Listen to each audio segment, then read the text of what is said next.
Bom, pessoal, tive um probleminha aí pelo fato do meu celular estar muito cheio e não consegui gravar o resto do vídeo. Continuando. Então, por exemplo, a questão da amizade, a questão da felicidade em Aristóteles, tem que se agir com prudência. Então, uma pessoa que age com prudência é uma pessoa que, de fato, né, é uma pessoa que de fato precisa ser uma pessoa prudente.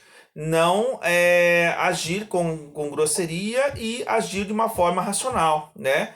Então, por isso que eu estava falando das redes sociais. Então, eu resolvi meio que me abafar um pouco pelo fato de que não gosto de ser criticado por ninguém, né? Então, devemos agir com prudência em todas as nossas decisões e pensamentos se queremos atingir a felicidade. Exemplo, de excessos e falta. Ações humanas, vaidade, vergonha, confiança, gentileza, respeito próprio, né? Então, ele dizia que a sociedade tinha que vivenciar desta forma. Então, ele vai falar, por exemplo, da questão da justiça e da amizade. Dependendo do caso, a justiça pode ser uma virtude moral, quando se refere às relações entre pessoas, ou a política, quando se refere às relações entre indivíduos, o governo e as leis estabelecidas. Aristóteles explica a justiça em termos de proporção e igualdade.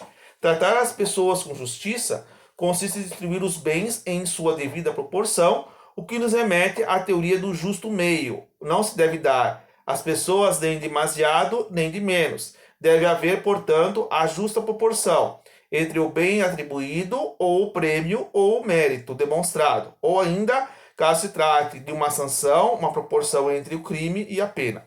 Então ele coloca uma ideia de justiça, que é uma ideia de justiça distributiva. Desculpe. É uma ideia em que você vai distribuir a justiça de acordo com aquilo que é uma certa igualdade social. Aqui nós temos um primeiro princípio de socialismo dentro de Aristóteles, né? Que é o conceito de que você tem que distribuir as coisas de uma forma justa, sem que haja, por exemplo, a desigualdade entre as pessoas, né? De forma igualitária, né? Um exemplo que está sendo feito de distribuição igualitária aí para que todo mundo fique bem, né? É a questão do auxílio, o auxílio moradia aí, o auxílio emergencial que o governo está disponibilizando às pessoas que estão desempregadas e sem emprego, né? Para que elas possam ter pelo menos o básico para poder sobreviver, já que está tudo fechado devido ao Covid-19 e você tem que ter essa certa distribuição, né? Para que fosse uma distribuição de renda, que é de fato uma distribuição de renda, né? É meio que se fosse um complemento a mais do que já existia, que é o caso do Bolsa Família, né? Que também é uma política de distribuição de renda, tá?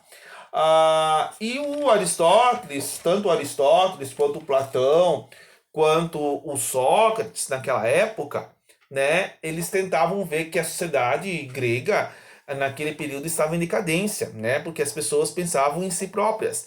Elas não pensavam mais na ideia do coletivo, na ideia de ajudar umas às outras. Então, eles criaram esses livros, essas teorias sociais, para que as pessoas pudessem, né, ter a certa noção de que ah, haveria uma mudança na sociedade, né?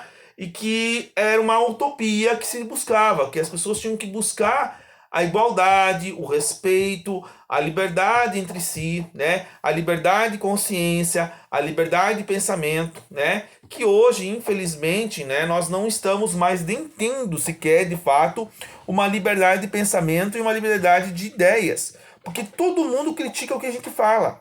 Todo mundo critica o que a gente pode pensar ou fazer. Que tipo de democracia é essa, né? Não, nós estamos destruindo a democracia da mesma forma que o Platão e o Aristóteles criticavam lá naquela época. Nós estamos vivenciando isso agora, né? As pessoas não podem mais fazer o que elas querem, né? Ou seja, não é quer dizer que fazer tudo de acordo e fora da lei, não. Estou falando que tem um certo limite. Existe a lei que estabelece o que você pode e o que você não pode. Mas certas liberdades, por exemplo, o direito de ir e vir, né, está sendo atingido. O direito de pensar e de expressar, né, está sendo atingido. As pessoas não estão mais pensando em questões de que isso é um fundamento da democracia. Então tem que se repensar um pouco antes de ficar criticando o outro internet, porque é de direita e de esquerda, tem que pensar que ele tem a livre liberdade de expressão. E como dizia Voltaire, né, um dos principais filósofos da Revolução Francesa: posso não concordar com o que você me disser, mas defenderei até a morte o direito de poder dizer aquilo que você quer falar. Tá bom? Então, por hoje é só. Espero que vocês assistam essa aula, né, que vai ser dividida em duas, infelizmente. E mais tarde, na próxima aula, eu vou passar uma atividade complementar para que vocês possam fazer, certo? Essa atividade, tá? Para contar com umas 2 aulas da semana. Assistir essa aula e fazer a atividade, tá bom? Vou passar para antes do feriado, inclusive aí pela quarta-feira. Quando eu tiver mais tempo, eu faço atividade para que vocês façam. Nada de ficar, professor, vai dar atividade no feriado. Vou dar atividade no feriado sim, vou dar uma atividade bem grande. Porque vocês têm que voltar a estudar. Não é que porque estão em casa não vão fazer nada. Não é isso, tá? Vamos estudar, pessoal. Eu queria estar com vocês aí com vocês, mas eu não posso, tá bom? Um abraço, tá? E até mais.